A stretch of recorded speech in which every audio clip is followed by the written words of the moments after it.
and welcome to Romance Studies 202, Modernism to the Present.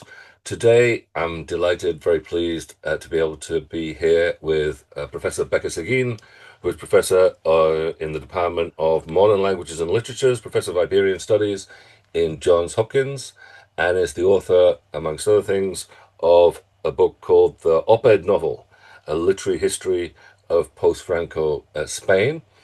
Today, we are going to talk about this book, Javier Cercas's book translated as Soldiers of Salamis, Soldados de Salamina, one of the books that you talk about, I know, in the op-ed novel. Bécquer, if I may, thank you so much for your time and in advance for your thoughts. My first question is, how would you approach this book? So thanks so much, John, for inviting me to talk about this book and to speak with your students. So Soldados de Salamina is a really fascinating book, especially when you encounter it for the first time without knowing anything about where it comes from, what political context it partakes in, right? So when you open the book and when you start reading the book, you notice that it's divided into multiple sections and has a bunch of very kind of weird seeming long quotations in it. And so you can already notice just from the formatting that this is a very kind of eclectic, a generically eclectic book, right? It's a book that has, let's say, a non-fictional book within it, a small non-fictional book of, I don't know if it's around maybe 90 some pages. Or even shorter than that, maybe even like 70 pages. It also produces verbatim an op-ed, right? A kind of newspaper op-ed in its first pages. And then it has kind of a front and back into it that seem to be narrated by the very author who has written the book. Yet we are, I mean, as maybe the book cover in Spanish is a little bit more revelatory of this, right? This was published in a narrative series of books. Colección Andanzas from Tusquets is a very famous literary series. And so what are we to do with all of these different genres that are mixing all together? And so when I approached this book for the first time, as someone who had practiced journalism back in high school and then continued to practice it in graduate school and up until the present day, what immediately caught my attention was that first extract, which is essentially an op-ed that is published verbatim in the text. And what's interesting about that is that it places journalism front and center in the book. And many people who have read this book or I don't know if they avoid that question or they just don't really notice it all that often because, of course, many academics aren't themselves journalists, or many literary writers. We can talk about to what extent literary writers are journalists. I think there are many that are nowadays. But yeah, people don't really notice that this is a book that is framed by journalism. And then if you read the book itself, right, we get to meet this character named Javier Cercas, who shares the name of the person who authored the book and who published the book and who goes on book presentations in real life talking about the book. And this man named Javier Cercas is a journalist. And so he is kind of presented with this opportunity to write an op-ed. He initially was kind of pitched the idea of writing an op-ed about Antonio Machado, right, a famous kind of left-wing poet and figure of the early 20th century in Spain. But then he comes across another scene, let's say, of the Spanish Civil War that he finds much more interesting than Machado. Machado flees to France. And so that's the scene that he is pitched by his editor. But he looks at a different scene with a different literary writer, this writer named Rafael Sanchez Mazas, who is a philangist, who is an ideologue, but who is also a literary writer and produced works of fiction. And he finds this scene much more interesting to him. And so he writes this op-ed about this particular scene.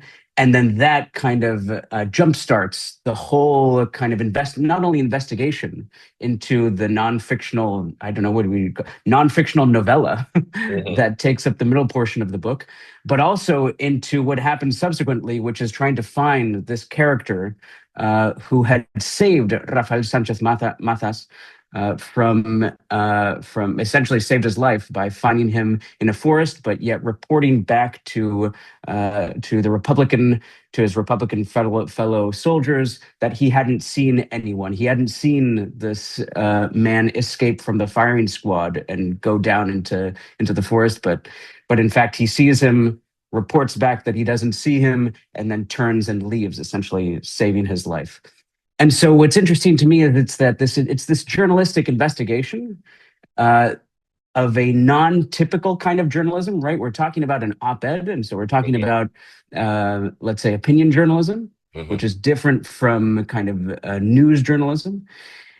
And that is what kind of motivates this kind of more profound literary investigation. And so what really struck me as I read the text is that we're really reading a kind of a diary of a journalist who is going through the motions of reporting out a story. And we also need to remember that opinion journalism, even though we often think of, let's say, the Thomas Friedmans of the world, kind of sitting in the back of a taxi and just talking to people and calling that opinion journalism, there are many opinion journalists who actually do lots of research for the opinion columns that they write, and this seems to be one of them. So there's lots. Thanks for this. There's lots in what you just said. I'm going to pick out, I think, two things and see which way we go with them. One is so this is a book which is in large part about writing. I think you'd agree, right? In other words, it shows the process of writing, or purports to. I think there's always a certain amount of doubt as to what we're telling, but it says a lot, right, about the process of writing. And so we get that same incident which you're talking about, which is the core of the book, the incident with Sanchez Mazas, and his escape from the firing squad. And it gets retold in lots of different ways, right? So he first hears it from Sanchez Mazas' son, I believe, and then he constructs the op-ed, and then he constructs the book, which is the book which Sanchez Mazas himself would have written, Soldiers of Salamis, and so on and so forth. And then we have the discussion with Morales again. So it's as though, but isn't that, doesn't that say something about there's a certain dissatisfaction, right? So it presents it again as the op-ed, for instance, but still feels the need to go back and return to the story, perhaps in other genres, in other ways. I wonder what to you this book has to say about the attempt to rewrite, as much to write what has originally been in one genre and to put it in another genre. Yeah, no, absolutely. I think this gets to actually gets to the core of your work in a sense, right? Something always escapes, right? And I think that the inexhaustibility of the source text of literature is one of the things that this is pointing to. And not only literature, but writing, as you point out, writing in general, right? I think that the kind of repeated nature of telling the story, though one can see it as a way, and kind of writers often explain it as a way of kind of refining their narrative, one can also see it as a way of just kind of not trying to get to the core, but actually seeing different angles of a particular narrative that may have something to do with other angles. In this case, we have different political angles that are being thematized, but that are necessarily, kind of by nature, they are unsatisfactory, right? They do not exhaust the richness of this story, right? And I think that, let's say, one of the core reasons why they don't exhaust the richness of the story is because this is ultimately a story about, it's not a story about politics. It's a story about ethics and morality. Now, there's an obvious relationship between the two. But when you talk about politics, you can, the kind of things get exhausted by the kind of endpoint of parties, elections, votes, and sides. And in this case, what I think Cercas is trying to get at is he's trying to get at this idea that even if you go down the route of explaining these things politically, there are still ethical dimensions to the story that can't be captured, that are not exhausted by politics. Maybe they can be captured to a certain extent, but cannot really be exhausted by politics, right? And so Cercas wants to kind of, I mean, again, this is maybe an ungenerous, uncharitable reading, but I think he constantly wants to trip up the reader and point to politics and say, this is a political story. Look at this phalangist, look at these Republicans, look how these people on opposite sides of the political spectrum are thinking about this thing, and they're all kind of misinterpreting it. But he keeps pointing back to politics as a way to trip us up when what he's really after is some more basic contradiction of let's say, humanity and of kind of personal morals, right? That we cannot kind of get beyond, which is the idea that a person, a life is salvageable despite their politics, right? In certain, let's say, pressure points or certain moments of crisis. So that's, I think, why Sanchez Mazas is particularly interesting to Cercas, because he's both a politician and a writer, right? And so and as a politician, Cercas repeatedly tells us that he was responsible for, as one of the founding members of the Falange, as a propagandist of the Falange. He was perhaps more responsible than anyone else. Perhaps there's a bit of hyperbole in that, but anyway, Cercas wants us to believe that perhaps more than anyone else, he was responsible for the carnage of the Civil War, which tears Spain apart, and which remains a trauma even at the time at which Cercas is still writing in the 1990s, for various reasons, that Franco continues to be in power in 1975. So he's a politician, and a politician whom I think Cercas despises, although not as badly as he despises Franco. That's another. He at least has the conviction of his beliefs, right? There's something about that. And then he's also a writer, and Cercas talks a little bit about what kind of writer he is. Is he a good writer? Is he a great writer? Is he a good bad writer, or so on? So I wonder what you think about the way in which, yes, how Sanchez Mazas comes out of this, and especially Cercas's kind of ambivalence towards him as a writer and a politician. Yeah, Cercas paints Sanchez Mazas as part of the group of Falangist writers who ought to be recovered, right? And ought to be recovered in the democratic period. In other words, after Franco's death, when we have a return to democracy in Spain, and you have literary writers kind of going back into Spanish history and looking at trying to look at, let's say, in a more objective light, what writing is good and what writing is worth republishing, re-editing, and what writing is not so good.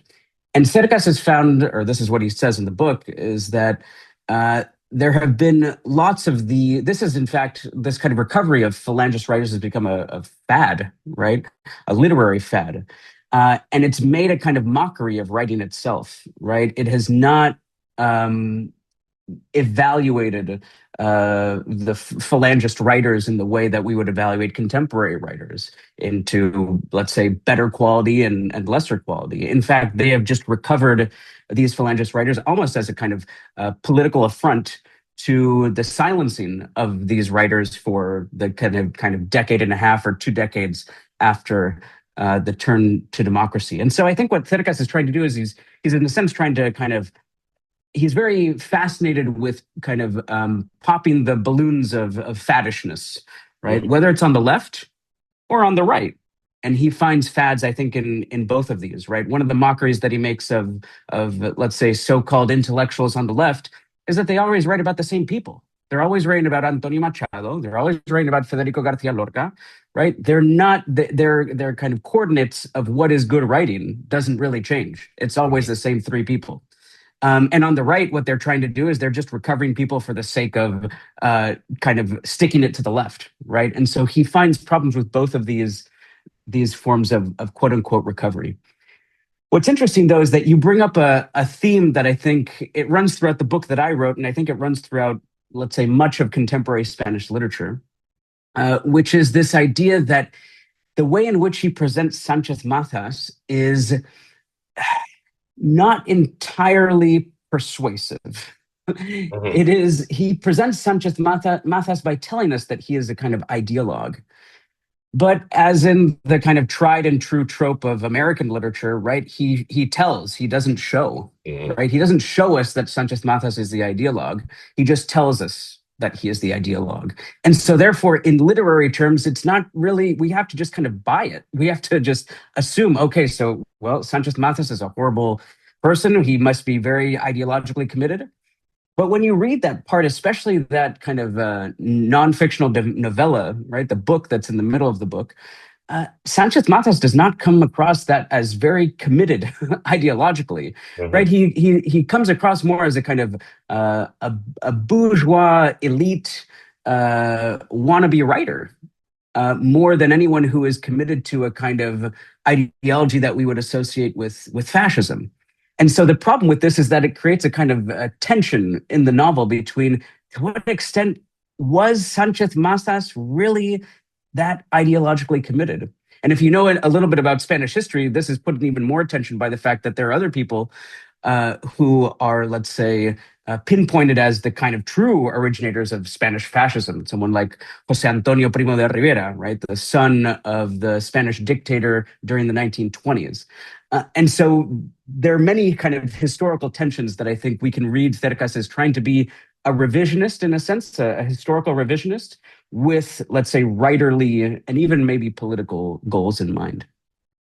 It strikes again. This is all fascinating and great. It strikes me when I read this book that one of Cercas's investments in Sanchez Mazas, I don't know if you agree, is to show or demonstrate the power the influence or effect that a writer can have, and maybe that has to do with the relationship between journalism and novels, for instance. So Cercas, the narrator in the novel, is also presented as a failed novelist, right? He makes this joke at least twice.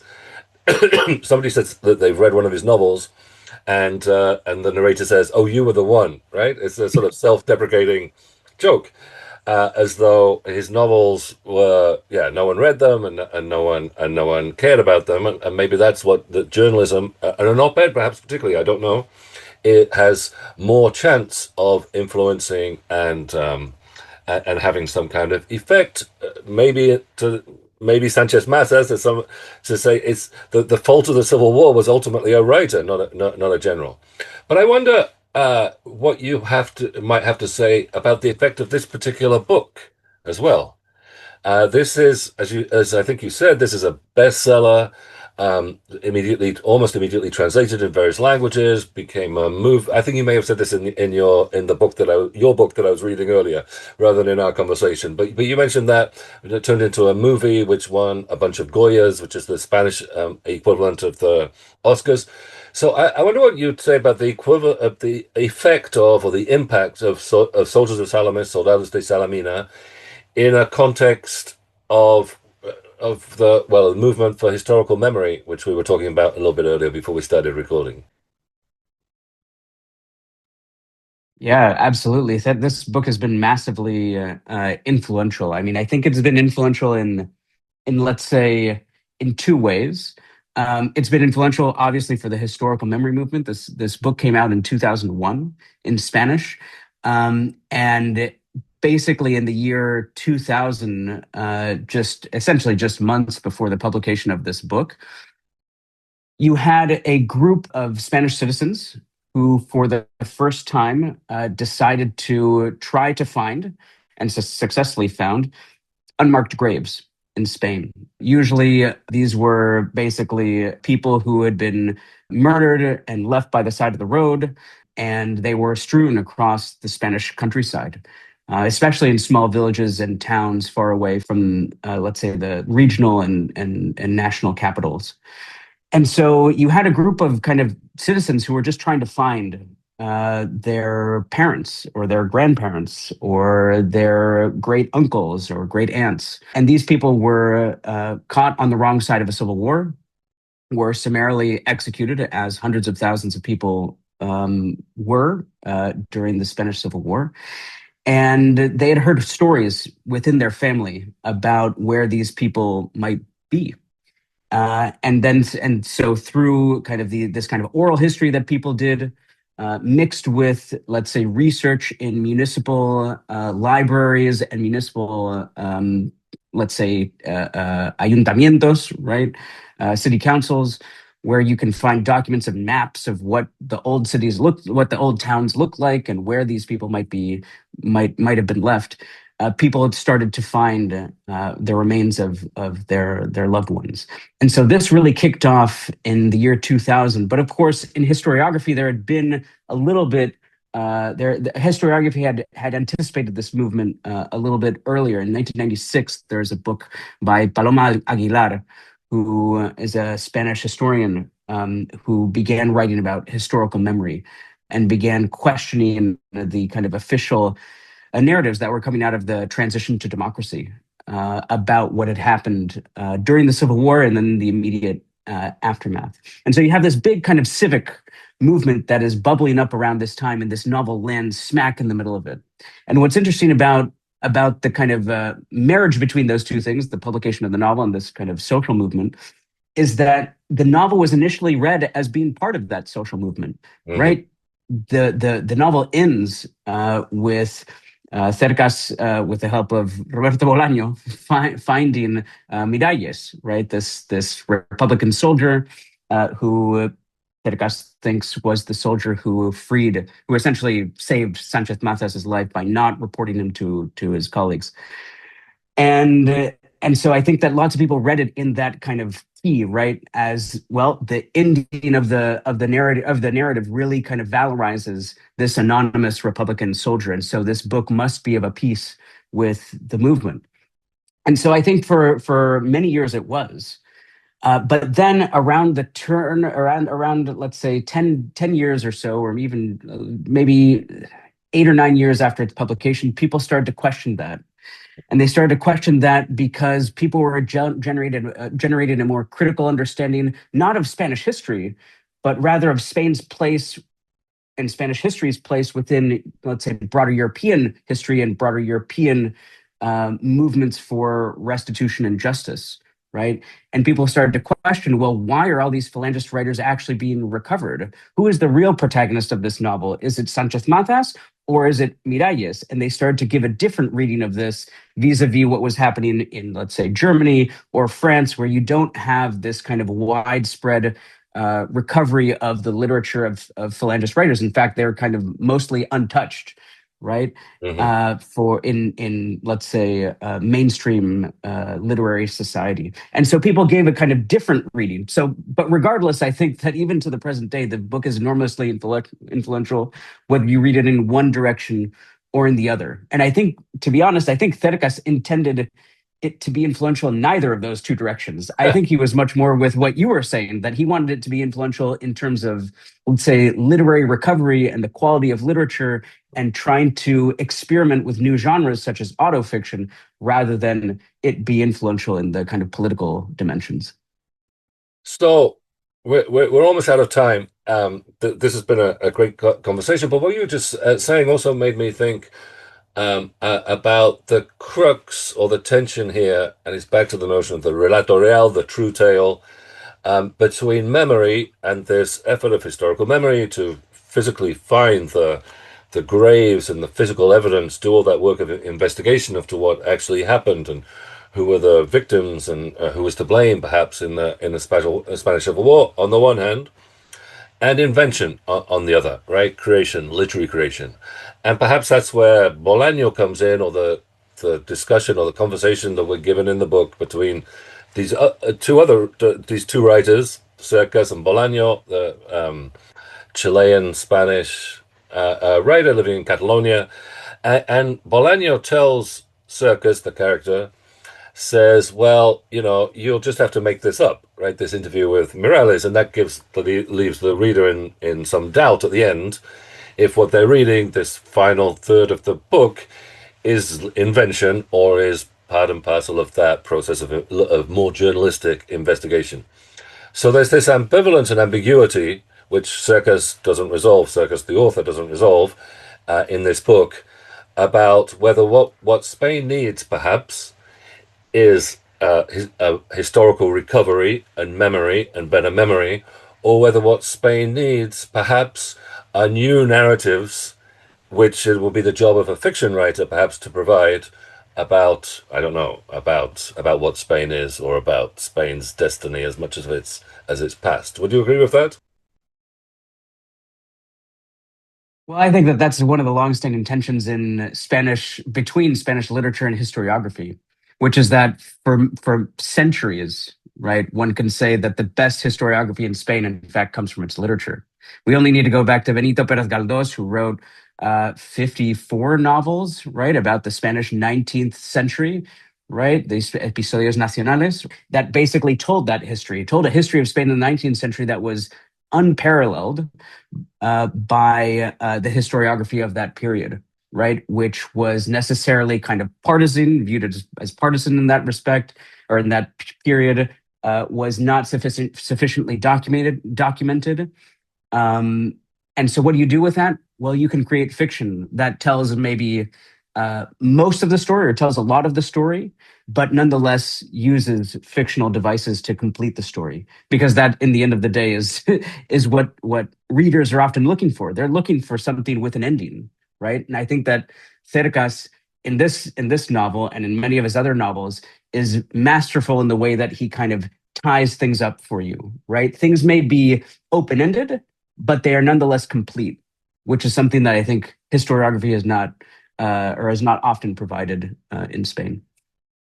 I think that's a perfect place to end with a discussion of Circus's power of endings to tie things up. Thank you so much, Bécquer, for this conversation. It's been really great. Thank you for your time and your insight. Thank you, John.